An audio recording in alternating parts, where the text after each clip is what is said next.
श्री श्री राधा रमणो जयति भजनिताय गौर राधे श्याम। जप हरे राम। चरित सुधा श्री श्रीमद राधा रमण चरणदास देव बाबा जी महाशय बड़े बाबा का जीवन चरित्र। मूल बंगला संपादक प्रकाशक श्री रामदास बाबा जी। काव्य तीर्थ का मंत्र ग्रहण। एक दिन तीसरे पहर 4 बजे के लगभग बाबा जी महाशय भक्तगण सहित बगीचे में बैठे थे। नाना रूप तत्व कथा आलोचना हो रही थी। उसी समय 30 वर्ष की उम्र के एक गौरवर्ण ब्राह्मण युवक आकर उपस्थित हुए। युवक के नेत्र सुदीर्घ, नासिका उन्नत और मुख कमल प्रफुल्लित था। उन्हें देख सब लोग मंत्रमुग्ध हो गए। उनका नाम था दीनबंधु काव्य तीर्थ वेदांत रत्न। वे एक वैदिक श्रेणी ब्राह्मण और धर्म प्रचारक थे। इसके पूर्व एक बार श्री धामपुरी जा चुके थे, इसलिए बाबा जी महाशय के परिचित थे। बाबा जी महाशय ने उन्हें देखते ही जल्दी से उठकर बड़े सम्मान के साथ अपने पास बिठाया और नाना रूप कुशल प्रश्न पूछने लगे। उन्होंने भी हंसते हंसते उत्तर दिया। थोड़ी देर आलाप करने के बाद बाबा महाशय ने पूछा, इस समय क्या किसी कार्य के उपलक्ष्य में आए हैं या केवल सैर करने? काव्य तीर्थ: कार्य उपलक्ष्य में भी नहीं और सैर करने भी नहीं। बाबा जी, ये कैसी बात? जीव मात्र का प्रत्येक कार्य में कोई न कोई उद्देश्य अवश्य होता है। फिर आप तो पंडित हैं। काव्य तीर्थ: आप ठीक कहते हैं। सचमुच बात यह है कि आज यहाँ आने का कारण मैं स्वयं नहीं समझ पा रहा हूँ। मैं एक दूसरे स्थान को जा रहा था जहाँ मुझे व्याख्यान देने के लिए आमंत्रित किया गया है, पर न जाने कौन मुझे बलपूर्वक यहाँ खींच लाया। न जाने मंगलमय प्रभु का इसमें क्या अभिप्राय है। बाबा जी, ऐसा लगता है कि प्रभु हम लोगों के संशोधन के लिए आपको यहाँ ले आए हैं। काव्य तीर्थ: संशोधन के लिए लाए हैं, ये बात तो ठीक ही है, पर किसके संशोधन के लिए वे ही जाने। बाबा जी, क्या आप तो विशुद्ध वस्तु हैं। आपके कृपा कटाक्ष से मेरे जैसे सैकड़ों व्यक्तियों का उद्धार हो सकता है।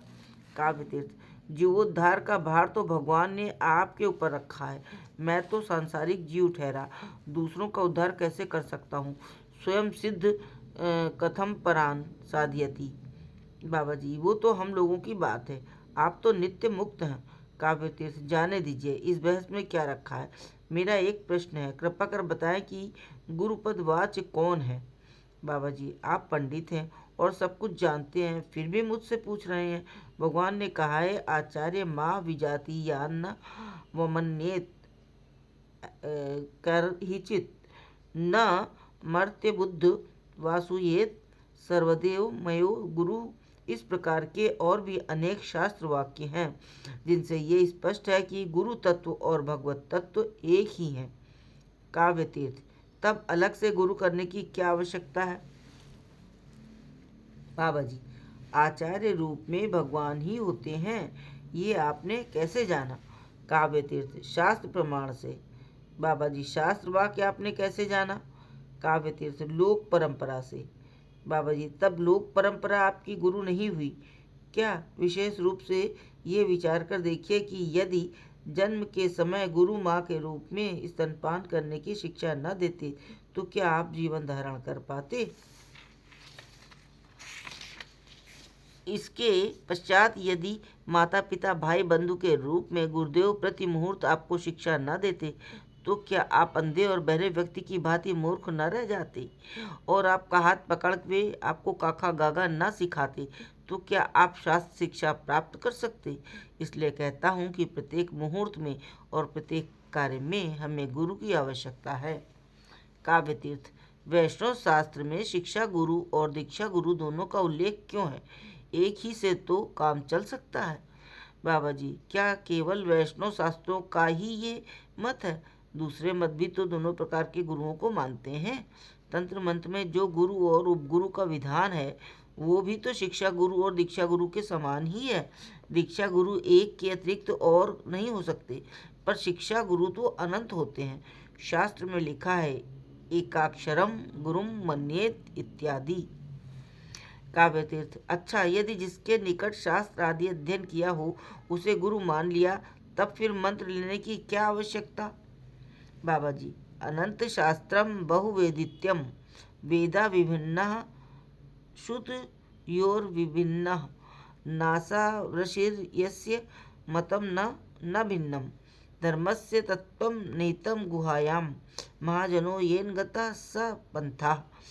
काव्य तीर्थ। ठीक है, पूर्व महाजनगण जिस पथ पर चले हैं उसी पथ पर हमें चलना है, फिर और गुरु कर कान में मंत्र लेने की क्या आवश्यकता है।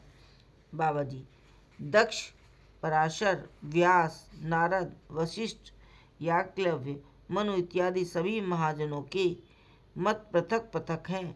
आप किसके मत पर चलेंगे, इसलिए एक गुरु करने की आवश्यकता है। कान में मंत्र देने का प्रधान उद्देश्य ये होता है कि ये वो दूसरे गुरु को सुनाई न दे पड़े। दाहिना कान सदा पवित्र होता है। देह स्पर्श दोष से दूषित होने पर भी दाहिना कान पवित्र रहता है। पवित्र वस्तु के लिए पवित्र छेद की आवश्यकता है, इसलिए दाहिने कान में मंत्र देने का विधान है। इस प्रकार नाना रूप कथोपकथन से शाम हो गई। काव्य तीर्थ महाशय बोले, गंगा जल मिल सकेगा क्या? मुझे संध्या करनी है। बाबा जी महाशय ने एक व्यक्ति को आदेश करते हुए कहा, इन्हें ले जाओ। निर्मल स्थान में आसन लगाकर गंगा जल, पद्मपात्र इत्यादि रख दो। ऐसा ही किया गया। इधर सब लोग संध्या आरती कीर्तन करने लगे। काव्य तीर्थ महाशय के भोजन के लिए पूड़ी, मोहनभोग और मिठाई इत्यादि की व्यवस्था होने लगी। बाबा उस दिन कीर्तन में न जाकर कमरे में ही बैठे रहे। काव्य तीर्थ भी सायं संध्या आदि समापन कर उनके निकट आ बैठे। नाना रूप कथोपकथन चल रहा था। इतने में ललिता दासी ने आकर कहा, भोग तैयार है, रात भी अधिक हो गई है। बाबा जी, तो ठीक है, पहले पंडित जी के भोजन की व्यवस्था कर दो। ललिता, वे किस प्रकार का भोजन करेंगे और हमारे साथ हाथ का ले सकेंगे? बाबा जी, तुमने क्या बनाया है? ललिता, अलग से पूड़ी और मोहनभोग आदि की व्यवस्था की है। बाबा जी ने काव्य तीर्थ महाशय से पूछा, क्यों, पूड़ी मोहनभोग प्रसाद लेने में कुछ आपत्ति है क्या? काव्य तीर्थ, आपकी जैसी इच्छा हो करे, मुझे कोई आपत्ति नहीं। ये सुन ललिता दासी ने एक आसन काव्य तीर्थ महाशय का और उसके पास दूसरा आसन बाबा जी महाशय का लगा दिया। बाबा जी महाशय बोले, पंडित महाशय बैठिए। काव्य तीर्थ महाशय, मैं अभी आया कहकर जिस कमरे में अभी तक कीर्तन हो रहा था उसमें चले गए। जैसा हम पहले बता चुके हैं, कमरा बहुत अच्छी तरह से सजाया हुआ था। चारों ओर तरह तरह के चित्रपट थे। चित्रपट इतने सुंदर थे कि लगता मानो कुछ कहने जा रहे हैं। काव्य तीर्थ महाशय के मन में कौन सा भाव उदय हुआ, अंतर्यामी प्रभु ही जाने।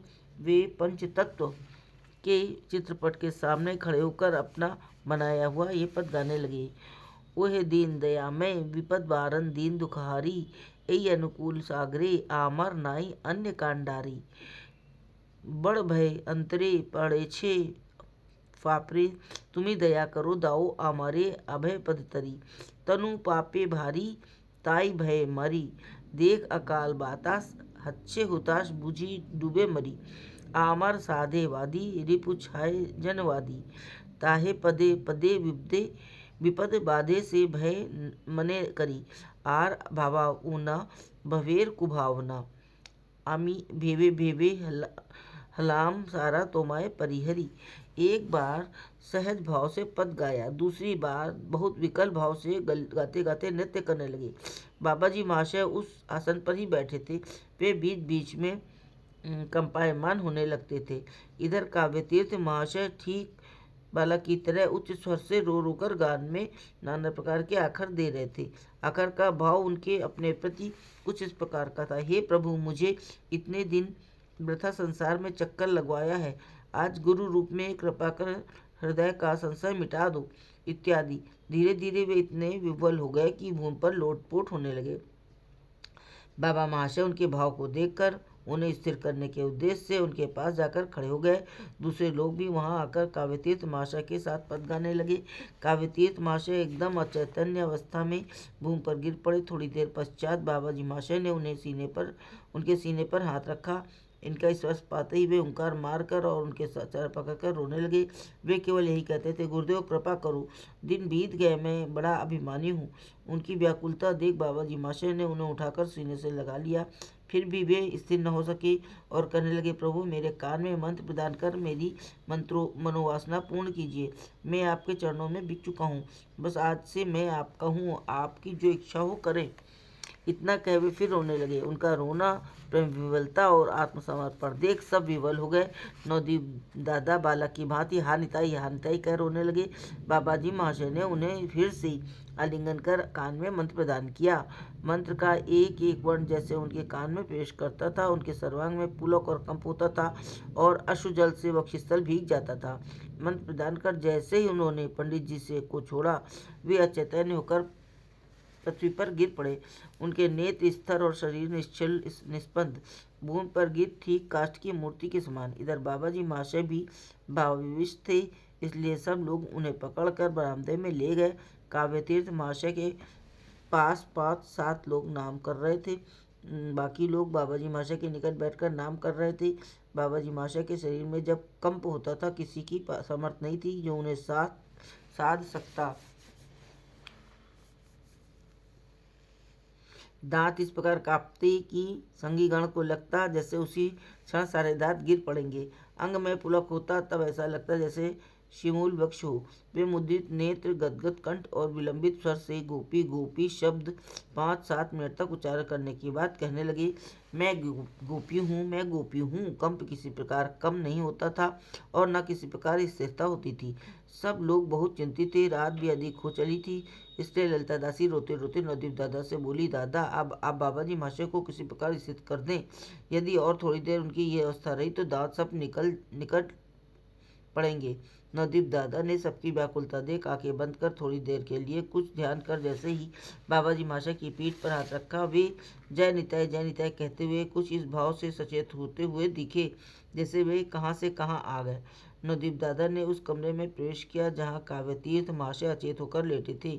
उनकी अब भी वही अवस्था थी। चारों ओर नाम हो रहा था, परंतु उनकी देह निश्चल और निष्पन्न थी। यह देख नवदीप दादा ने कहा, दादा को बुलाओ। एक व्यक्ति उसी समय बाबा जी महाशय को बुला लाया।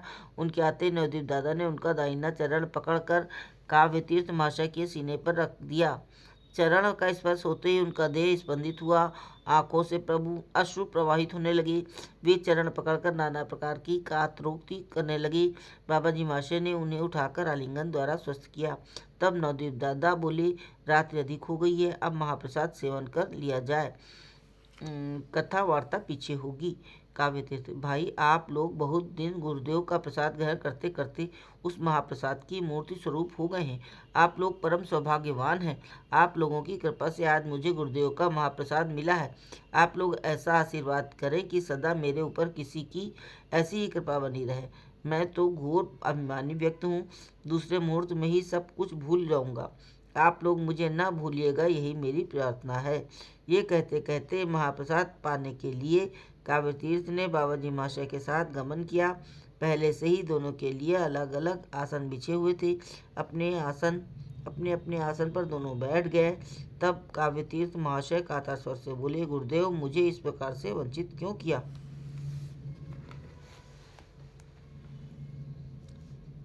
बाबा जी, ये तो अन्न महाप्रसाद है और आप हैं ब्राह्मण, इसलिए आपको देने का साहस नहीं हुआ। काव्यतीर्थ, इसका अर्थ ये है कि आपने अभी तक मुझे अंगीकार नहीं किया। क्या आप भी मुझे जाति और कुल का गौरव देकर भुलाए रखना चाहते हैं? बाबा जी, मैं क्या कहूँ, ये तो आपका विश्वास है।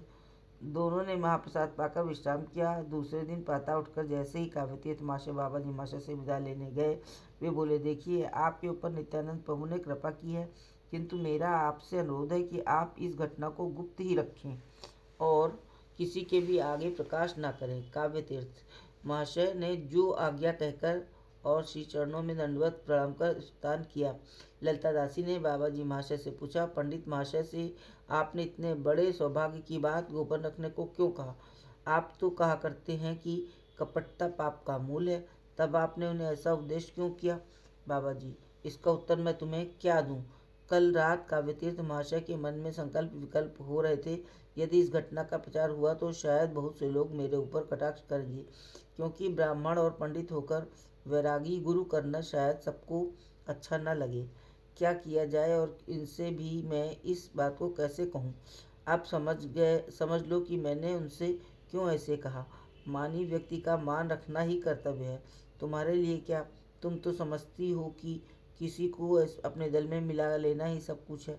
तू नहीं जानती कि इन सब लोगों द्वारा निताई चांद जगत का कितना उपकार करेंगे और कितने मायाबद्ध पाखंडी जीवों को भगवत पथ पर अग्रसर करेंगे। ललिता, यदि मन में यही धारणा थी कि इस घटना के प्रकाश पाने में से जगत के उद्धार में व्याघात होगा तो गुरु करने की आवश्यकता ही क्या थी। मान मर्यादा और जाति का गौरव लेकर घर पर बैठ रहना ही ठीक था। बाबा जी, इसकी आलोचना करने से तुझे क्या मतलब। निताई चांद जिस समय जिसके द्वारा जो काम कराने की इच्छा करेंगे वही होगा। किसकी सामर्थ्य है जो उसके विपरीत करे। इतना कहे बाबा जी महाशय नित्य कृत्य में लग गए। काव्यतीर्थ का संशय छेदन। एक दिन 9 बजे के लगभग बाबा जी महाशय ने बाग में भ्रमण करते करते कहा, देखो दीनबंधु, काव्यतीर्थ बड़े चक्कर में पड़ गए हैं। व्याकरण के अनुसार गौर मंत्र शुद्ध करने के विचार से बड़ी समस्या में पड़े हैं। जीव का कैसा भ्रम है। नाम मंत्र और भगवान एक वस्तु है। उन्हें बुद्धि से समझना अथवा बुद्धि के अधीन करना क्या जीव के वश की बात हो सकती है। जो हो मंगलमय प्रभु उसका मंगल करें। इसी समय एकाएक दीनबंधु काव्यतीर्थ आकर उपस्थित हुए। देखते ही बाबा जी महाशय उनका आदर सत्कार करने में लग गए। उन्होंने दंडवत प्रणाम किया। जय हो बड़े बाबा की।